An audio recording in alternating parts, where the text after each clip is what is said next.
the outside fence. I'll be riding it for a bit of luck. Beautiful. I've got my matching, my matching goggles, matching whip, and I've got my matching boots. Well, you got everything. And I've got my Poetic King colours on. Good luck, Simon. Thanks, mate. Okay. I'll make my own. Jim Lindley's over here. Hi, Jim. Yep. How are you feeling? Oh, brilliant. Very, very relaxed. Yeah. Just turn around and face the camera if you wouldn't mind. Just round this way. He's the winner. Yeah. He's the winner? Yeah. They said, but no, I feel good. I haven't ridden Republic for 22 years, 24 years, but it seems like I was in here yesterday. You haven't seen John Letts anywhere, have you? No, I think he's done a runner. Good luck. No. We can't find Johnny Letts. He is one of the jockeys that's going to have a mic, so we will be able to hear John during the race. We're looking forward to it. It should be terrific. Well, there's Lettsy in the mounting yard. We've finally found him, and I think we'll catch up with him shortly. And it looks as though the horse is talking as well as Lettsy, so we may not be able to get any sort of a word in here. And there he is in the mounting yard, the dual Melbourne Cup winning jockey. Damien Oliver, who is a legend himself, or will be in a few years' time, has been kind enough to join us here at Flemington. What about the styles of these blokes, Dame? I was just noticing there, Pete, some of these horses are looking a bit fresh, but probably not so much the jockeys. Not after the week they've had, I wouldn't think so. But isn't it great to see them all around? And the likes of Lester Piggott, you know, just to have him here at Flemington is a great thrill for everyone. Lester is a legend, certainly. It's great to have these guys back here. They're certainly very keyed up for the race, and they're taking it very seriously. Don't worry about that. All right, well, there's Julie Crone going down to the barriers on Touch of Mahogany. And I think Mark Aston has managed to catch up with Lettsy as we take a look at Jeff Lane on those pretty eyes. Let's see if we can catch up with Mark Aston and Johnny Letts just a few moments ago. I finally found Johnny Letts. Where have you been? Hiding. But I've just got the instructions off Peter Hayes, and I found the horse worked well out of the morning, Mark, but she is in foal to Jeune. And I said, well, tell her on the way to the barrier. I'll be telling her about she's in foal and her father won a Melbourne Cup. Forget all that. Are you nervous? No, I'm not really nervous, Mark. It's pretty good because I'm riding against the champion jockeys of the world. You know. And have you got some special tactics? Yes, try and be first. That's about my only tactic, and stay on. And you got a mic attached, so I have. Don't swear. I'll try not to, Mark. Good luck, mate. Thanks, mate. Good on you, Johnny. Johnny Letts, we found him. He's about to turn it on over 800 metres. Yeah, that was just a few moments ago, and there is Lettsy going out now on Nasmar, representing Australia, and there wouldn't be any chance, Jenny Chapman, that Lettsy would be swearing anyway, I wouldn't think. Never heard him swear, have you, Peter? I think I did once, but that was about 20 years ago. Well, Damien's still with us. What about swearing in races? Does that happen? No, not at all, Jenny. Nothing like that. Definitely not. There's Jimmy Lindley aboard Kahuna Princess in the all-blue colours going up towards the start. And the colours of the next one are fairly close. Simon Marshall aboard number 5, Julius, representing Australia. He's actually taken out a bit of a track work licence and been riding work over the past few weeks just to get himself fit. And we saw him putting the safety vest on before, and he looked pretty cut. Well, actually, Simon Marshall's been riding a bit of track work with me, Peter, and I don't know who's been blowing more, him or the horses, actually. Well, we're about to find out, and it looks as though his horse is up on its toes a bit as they go up to the stalls. And the rest of the field making their way up this straight course. Wonderful to have these men, and particularly Julie Crone here, Jen, who I'm sure that you have probably followed a lot throughout her career.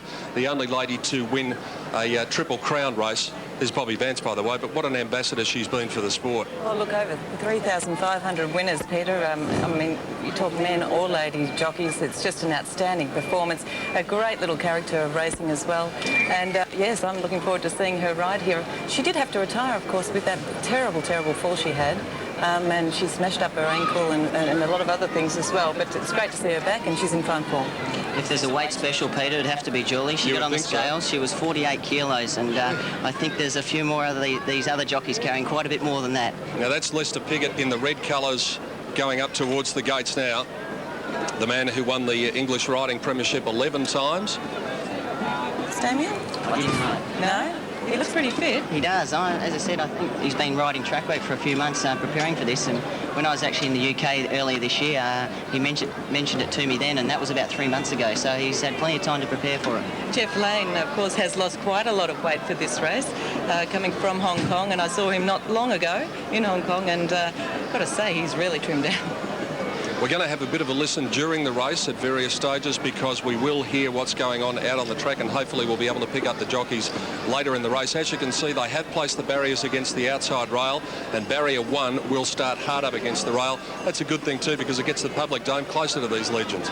It does, and you can expect them to go pretty hard from the barrier, Pete. It's only 800 metres, and I saw one of these races a number of years ago, and they certainly don't wait for each other. They just go flat out the whole way. Yeah, they actually had a race here at Flemington a few years ago, I think, and Mick Malyon had one in, and they were talking about the fact that, you know, it might need more ground. Well, out of the stalls it came and left them, and it turned out it was a quarter horse.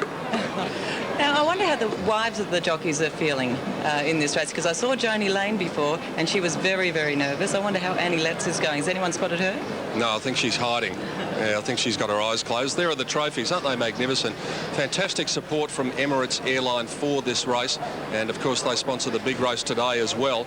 So there's the scene as they get towards the gates prior to the running of this Emirates Airline Legends race here at Flemington, and the crowd flocking around. Now, speak of the devil, joining us here at Flemington to watch the race is Annie Letts, and she's just come over and she's going to watch the race with us. So I might just have one quick word because I know she's very nervous. How are you feeling? Very nervous. But we have Father Brosnan with us, so I'm quite pleased about that. He's that's staying okay. with us. So, yes, a bit of divine intervention might help. How's your husband, more importantly? No, he said he's not nervous at all. Has he stopped talking for the last 24 hours? He said he's going to win. Okay, good luck, Annie. Thank you. Annie Letts, husband John out there, and if he has stopped talking, well, it is the first time in recorded history, and that might indicate that he is a bit nervous. There he is. Oh, he's happy as Larry. And there's Julie Crone in the pink colours. Brown colours is Gary Moore. And won't be too long before they're placed in the gates here. How difficult is it for these riders just to get on after such a long absence, Dave? Well, you'd think they would have lost a little bit of touch in that, but, I mean, these guys are pretty professional. You'd think they would have prepared and probably been on a horse a little bit in the near future. And, I mean, they are legends and they'll know what to do. I mean, you certainly never lose slot riding a bike, Pete. Damien, which horse would you like to be on in this? You'd know quite a few of these, wouldn't you? You caught me off guard there, Jen. I think probably Pegquoz would be a good chance. It's pretty fast, I think, yeah. All right, well, Pegquoz is being ridden by Bob Skelton, and I think that he would probably need it a little bit longer because he was one of the great 3,200 metre jockeys. There's number 6, and he's riding a grey horse, so that helps me. Gary Moore, and they're moving into the stalls. Damien Oliver and Jenny Chapman. Now look at this horse. He has broken out badly. Julie Crone's mount here, number 1, Touch of Mahogany. He's really broken out into a muck lather before the race. Gary Moore coming up. Going to get you two involved during this race. Don't worry about that. This could be your chance. You're a Melbourne Cup winning jockey, Damien Oliver, but you could be an apprentice race caller after this. I think as a race caller, make a good jockey, Pete. All right. There's Jeff Lane coming up into the gates. Jimmy Lindley in the blue colours is about to move forward. And then they'll be just about ready for a start. Just a couple to move in. There's Gary Moore in the stalls. Number 9 in the race, Bobby Skelton, one of the great 3,200 metre jockeys. Who'll ever forget the day that he won the Melbourne Cup here on Vanderham, and when he came back to scale, his own mother wouldn't have recognised him. Lester Piggott's mount just getting a little edgy out behind the gates as well. That is Bay Scenery. Going to have to lift this into the stalls by the look of it. He doesn't look too keen to go in there, does he? What, the horse or Lester? Well, I think Lester would be very keen to get in. There'd be no worries about that. And if anyone can get him in, Lester would. Well, Lester's being forced to dismount, and they're going to bring Bay Scenery up towards the gates. Looks as though he's more than happy to go in without Lester on his back, but Lester's going to rejoin him in just a sec. Paul Ahern, the starter, out behind the gates, says to the man who won 9 English derbies, up you get. And I think we're just about ready to go, with the exception of the horse that Bobby Skelton is on, number 9, Pegquoz. One to go, boys. Let's talking away on the barriers, nothing new there.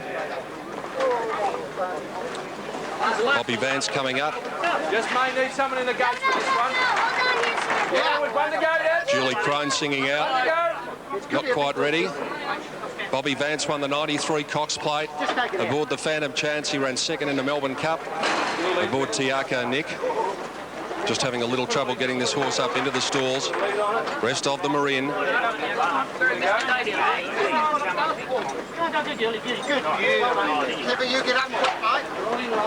Up comes Mighty Fine. They're ready for the Emirates Legends race. See how they get away. And off they go, and Letzi was the loudest at the start, no question about that. Gary Moore looks as though he got away okay. Julie Crone's horse has begun very well. Jeff Lane in the green is going up in the early stages too, and in the maroon colours it looks like Bobby Skelton is up there with the leaders, and Bobby Vance is giving his a touch with the whip. Lester Pickett's dropped well back in the field. Gary Moore on the grey horse. Look at this horse of Julie Crone's. It is in a muck lather, but Bobby Skelton, look at him go, Dame.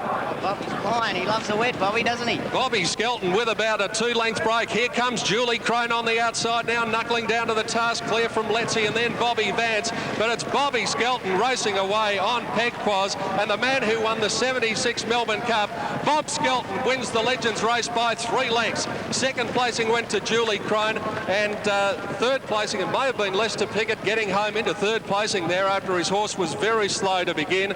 Johnny Letts, well, obviously talking to the horse all the way down the straight hasn't done him any good whatsoever. But what about that for a performance by Bobby Skelton? We thought he might need another lap, Jen, because 3,200 metres was his specialty, but he can go at 800 as well. He's done a great job on him, that's for sure, Peter, and a terrific ride, a great spectacle by all the riders. And Julie Crone's horse, Damien Oliver, I thought for a fleeting stride there about the 200-metre mark was going to knuckle down and make a race of it, but old RJ, he's just gone away.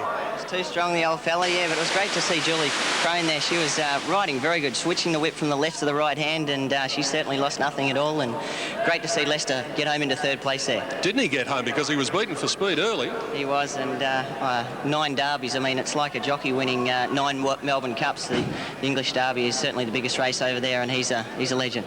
Well, we're going to have a look at the replay of the closing stages of this race, and there's Lester's horse back second last at the moment, but look at Pegquas, he's got a big break, and I think Touch of Mahogany, judging by the look of that horse, Jen, might have run the race before they actually went into the stall, so it's done a very good job to run second. Yes, he'd sweated up quite a lot there, Peter, but a great action. You can see Julie Crone, she's not long out of the saddle, but she's a fabulous rider. And we should mention that Peter Scudamore's mount got a long way back in the field too. So over the 800-metre course, just hands and heels. And in the talking department, we've been giving Johnny Letts a bit of a hard time, but this bloke, well, he could talk under wet cement with a mouthful of cricket balls. Bobby's not bad, I tell you. He loves the chat. And have we got anyone out there to talk to him coming back in or what? Yeah, well, mate. We've got Letzi out there, but he won't do anything because he reckons it's not in his contract. He's only paid to do 9 races a day, so he's not going to do 10. And there is Letzi coming back Pete, now. if you can hear me. I can, Letzi. Yeah. I tell you what, Peter Hayes said to me before the race, he said, this mare's in foal, but I think the jockey might be too. Well, judging by the way you're blowing, I think you are in foal. Oh, boy. Oh, no, he's lost for words now. Ladies and gentlemen, you have seen it live here at Flemington and on television around Australia and around the world. For the first time in his life, John Letts speechless. Didn't think we'd ever see the day. Well done to Bobby Skelton. Ladies and gentlemen, here at Flemington, put your hands together for the winner of the Emirates Airline Legends race. The great RJ Skelton, the 1976 Melbourne Cup winner, comes back to scale after victory of Pegquas. Hope you enjoyed it, everyone. There's lots more action to come here at Flemington on the final day of the Melbourne Cup Carnival 2000.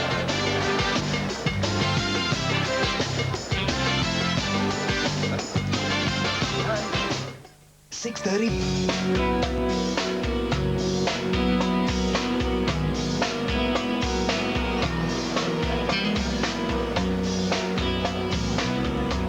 Well, there you have it, the Legends race. It's just happened, and Bob Skelton won. Congratulations to what was a terrific race, the newest edition on the Stakes Day race list, and so much fun. And well, we all can't quite believe it, but apparently Letzi was caught with nothing to say, so we're all in a bit of shock. But nevertheless, as we all catch our breath after the Legends race, we have some more details for the Honda competition and your chance to win a brand new sporty Civic 5-door hatch. It's quite a simple competition. All you need to do, actually I'll get to the details shortly, I better tell you about the car. I had it for a couple of days. Detailing is superb, and the gear shift, I'm told, this is a significant change to the new model, is mounted in the dash. More head, more leg room, and improved passenger safety. I've done all the appropriate car PR stuff, haven't I? But anyway, as I said, I had the car, so it's quite nice. Worth a drive and certainly worth a prize. All you need to do is call this number 1902 555 665. A very simple question.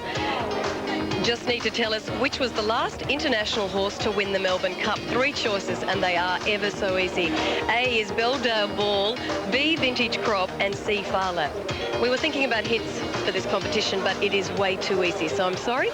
Just call the number 1902 555 665. Follow the prompts. You can ring as many times as you like, but time's running out because we will be announcing the winner this afternoon, so good luck. Time now to catch up with Anne-Marie Bigger, who's in an enclosure of a very different kind. Who was it that said never work with small children or small animals? Well, I think today I've got the trifecta. I'm working with small children, small animals, and small children dressed up. Hello there. As animals. And of course, a bit of a precaution here. Out with these and on with these. You never know what you'll find in the old animal nursery. Oh, hello, sorry, what was that? One of these things it bites me, you're in trouble, you know that. You having fun? You are? You've gone and look out, don't stand on that one, no, don't squash him. Oh boy, oh boy. I think I might leave now. No, it's not a toy, darling, it's not a toy. We'll try and catch up with Anne-Marie a little later. We better catch up with Peter and Jenny with all the details on race 5. Good afternoon, guys. Yes, thanks, Helen. Now I've got my breath. Oh, gee, that was great to be part of that. It was fantastic. There was a few of them that came back puffing quite badly, though, Peter, I might say. Yeah, the race caller actually pulled up all right. Yes, we've done all right. Yeah, thanks for your help there. Correct weights there, by the way, Bobby Skelton. No such thing because they're catch weights. Here's Julie going up, having a bit of a yak to him. And I really thought that she was going to make a bit of a race of it about the 250. Just for a few strides, yes. She looked like she was going to come into the race, but Peg Price was way too good in the run home anyway. I think Touch of Mahogany might have had a bath before the race and forgotten to dry off because, as we said, he'd broken out quite badly at the barrier. Look at that. The crowd absolutely enjoyed that for sure too, didn't they? How popular has she been in her stay here, Julie Crunch? She's just won everyone's heart since she's been here. Well, she has. Look, truly, she's about this big. She's tiny, and I'm not very tall myself, but she's a great personality of racing. Hang on, I'm 6'2" and a bit, yes, and you're not much shorter than... I always end up on a box here next to Peter because he's way too tall. I've been doing this for years and I've never even noticed. These horses are in the mounting yard now, but they're coming in dribs and drabs. Shortly we'll have a look at them for the Hilton on the Park Sprint. We'll just get your trifecta, Jen, for those people who might want to have one. All right, I'm going to go for number 5, Suited, a bit of value here. From number 6, Tilt the Scales, and number 2, Bomber Bill. There's Letzi taking off his colours, and there's the microphone that he wore. It was a little difficult for us to get various parts of the race, but it was great to have a chat to Letzi after the race, and no doubt we'll be catching up with him very shortly. Here are the totes for the next race on the card. Bomber Bill at $5. We've got number 6, Hit the Scales, at $4.30 is the favourite. 8 Pittance under double figure odds at $9.80. Over the page in a race where there are a few chances, number 11 is also well in the betting, and that is Great Crusader at $7.80. And down the bottom, Windigo number 14 also in contention at $11.10. So lots of hopes here, and as Jen said, it is a fairly open race. That's what the tote is showing at present. Why don't we head down to Tim Gossage in the betting ring, because there he is, and if he's on camera you may as well talk. Thanks very much, but that's what I'm getting paid for, they tell me. Bomber Bill was the medium of very good support early from each way odds into a point under, with a couple of big punters walking into the ring taking the price on offer. But now it's got the drifts again, and they've come for a couple of runners. 6 Tilt the Scales is now into favouritism, but the biggest go is for number 8 Pittance, the John Morrissey trained horse. It's from double figures into half that price in the ring. Currently $9.60 on the tote, much shorter in the go, in the ring, should I say. Tell you what, it's a good go, Pittance. OK, let's have a quick look at some of these horses, because most of them are in the mounting yard here for race 5. What about Bomber Bill, Jen? Well, he won this race 2 years ago, and he's a terrific straight track horse. I'm sure he'll give a great sight, Peter. His winning record is fantastic, having won 11 out of 23. Yep. So he looks nice and relaxed, and I'm sure he'll run well. Yeah, loves the straight track. Number 4, St Christoph, is ridden by Patrick Payne for Brian Cox. Well, St Christoph was no match really for Commander at its last start, but he had 6 weeks off. The form is good out of that, and he's a very capable galloper, so he's some chance. Number 5, Suitors, the one that you liked in the race. Why? Well, he was eased the final 100 metres there at Caulfield. He's certainly fitter. He's been placed 3 times down the straight here, and I think he can improve. He's going into this race with 2 runs under his belt. And there he is, number 5 seat from the John Hawke stable, Darren Gauci, the rider. The one I like in the race, number 6, Tilt the Scales, Lenny Beasley, is is the rider, and the reason I like him is because he had no luck at Caulfield, and then he was a super run in the very best of company the other day. That's true, Peter, and he's racing in great heart, that's for sure. I've given him a great chance as well. OK, there he is prior to the race with Lenny Beasley aboard, number 8 Pittance, the one that Tim Gossage suggested a few people have come for down there in the betting ring. Larry Cassidy is the rider aboard number 8. Well, this horse held on well at Caulfield, I thought, and the start before that in the shorts, which is the race that is run at Randwick, and not in the shorts, as we mentioned the other day. This horse has got probably a place chance in this race, I'd say. 10 Fabiano's son. He's been a bit of a barrier rogue, this horse, over his years. Fabiano? Yeah. Yes, he has, and you know, he's one of those in and out type of performers. He's got the ability, he's just got to put it all together. If he does that today, he'll put himself in the finish. What about Jimmy Cassidy's Mount 11 Great Crusader? Well, he led and tied at Canterbury, and he also led there at Doomben as well. I think he'll show, you know, a fair bit of pace there for quite some time. Maybe can hang on for a place. And very quickly, number 14 Windigo Glenn Boss is the rider here. He sat 3 wide last start outside the lead at Werribee and put in a good run. I think this is a little bit harder for him, Peter, and there might just be a bit too much pressure for him. OK, trifecta numbers to close again, Jen. Number 5 Suit from 6 Tilt the Scales, and number 2 Bomber. And I thought that Tilt the Scales number 6 was the one to beat here in race 5, the Hilton on the Park Sprint. It's over 1,100 metres. Number 1 Toledo and 3 honour the name of the scratchings. We've got a field of 12 to run, and we will return to Flemington to come back. We'll also have the Legends presentation when we return.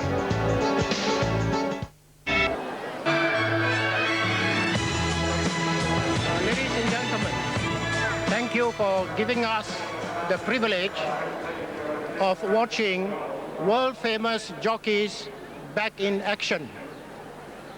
The Melbourne Cup Carnival is a good setting to watch such a marvelous event, and Emirates is proud to be the sponsor. We are definitely proud, and we hope that this event will generate much more interest in the years to come. Thank you, and my congratulations to Bob Skelton for winning this race. Yes, thank you to all of the legends who took part in the race. Congratulations to Bobby Skelton, and a big thank you especially to Emirates Airlines for their support of what has been a wonderful event and really had the crowd on their feet at Flemington. So these runners are at the gates for race 5. It is the Hilton on the Park Sprint over 1,100 metres. Scratchings 1 Toledo, 3 honour the name. Roy Higgins has joined me. Some of your compatriots going around there, and wasn't it great to see old RJ punch out that horse to the line? Who said he's only a distance rider? Yeah, dead right. Well, I was down the back, unfortunately, marking the horses whilst it was for this next race, and all the horses after the race came past me, and they were just staggering, especially the one that had G Lane on it. Yes. No, he showed up for a while. He was up in the he did. The horse couldn't. I'll tell you what, Lester got home. His was beaten for speed and did it run home well to run third. But anyway. OK, let's try and get the winner of this. My numbers are 6, 8, 2 and 4. The 6 Tilt the Scales. Honest chap, this guy. Always runs well. Looked excellent in the yard. Love the look of the 8 Pittance. One of Johnny Morrissey's. Always turns his horses out good. By gee, this guy did look well. 2 Bomber Bill. Loves this track. He'd probably prefer it a little bit firmer than this. And 4 St Christoph always gives you a good sight. I marked them 6, 8, 2 and 4, Pete. Good on you, Roy. Roy Higgins, courtesy of Sport 927. And as Roy said, he did have commitments during the Legends race, and that's the reason that we couldn't hear from Roy. We saw Suit going up to the gates. There's Tilt the Scales out behind the stalls. We'll check in with Tim Gossage in the betting ring to see what's going on. Tilt the Scales the favourite, Timothy? Yeah, big go Tilt the Scales the last 5 minutes, Pete's going to jump the favourite. Bomber Bill's got the drifts, but they're still coming for Pittance, but it will be Tilt the Scales the favourite. Oh, it went super the other day, as I said, in the best of company at Group 1 level, and really here should be pretty well suited. All right, let's go up. I've called the race now, and that's over and out of the way. We're going to go up to the professional Dan Malicki and hear how a race should be called, and Gary Willis is up there with him. Good on you, Pete. Thank you, mate. It was a terrific job. It was great to see the crowd too right behind it. It came across on the public address, Pete, and I reckon that you'd be wanting to do another one. Not for a while, Dan, not for a while. You're too good. You can do it. And great to see Bobby Skelton win, and Bobby might be in the trainers winning circle later on with his horse Oregon Seal, Peter. Wouldn't that be something? Yeah, terrific. And it'd be a good lift for Bobby. Unfortunately, he lost his wife Maureen a few months ago. Yeah, Suit joins them. They're set to go. Tilt the Scales is the favourite from Bomber Bill. All the horses locked away in the gates at the 1,100 metres. Clear given now, and the racing. Suit from the outside jumped well. Oh, there's one that's dropped the rider at the start. That was Progress, I think it was. Progress has dropped the rider right at the very start of the race. Now Suit going to the lead here from Great Crusader. John's brother Tilt the Scales was up there. Pittance is showing plenty of early dash and he's joining the leaders. Bomber Bill just in behind those. Pirac Gold was well and truly beaten for speed from St. Christoph. And a couple of lengths away, Oamaru Rhythm is almost coming down the middle of the track by himself, and Progress dumped the jockey at the start of the race. It's Suit in front. Hard up against the outside rail from Great Crusader with Pittance. Tilt the Scales right behind them, and then came Bomber Bill. Further back then at John's brother end, Windigo from Fabiano's son. Pittance took to the lead. 300 to go from Great Crusader. Tilt the Scales, Windigo, then Bomber Bill. The riderless horse is going to cause some problems here. It's drifted right to the outside of Pittance. Windigo's after Pittance, then came John's brother. The leader is Windigo from Bomber Bill, spearing through in the middle now. Bomber Bill's the one coming home. Windigo grabbed by Bomber Bill, and Bomber Bill has got up to win it. Bomber Bill from Windigo, third John's brother, and close up would be Pittance. Well, there's no doubt the riderless horse would have not helped matters. Whether or not it's created the placings being altered, I'm not sure. Back behind them we had Suit, then Pirac Gold, Fabiano's son, Great Crusader, Tilt the Scales knocked up, and then St. Christoph and Oamaru Rhythm, and Progress lost the jockey within probably as they came out of the stalls, I think it was, yes, Gary. Greg Charles came down pretty quick there. But I'd definitely say if you're back Pittance, you're a bit unlucky there, Dan. That riderless horse Progress definitely got in front of Pittance the last 150, and Larry Cassidy just didn't know where to go.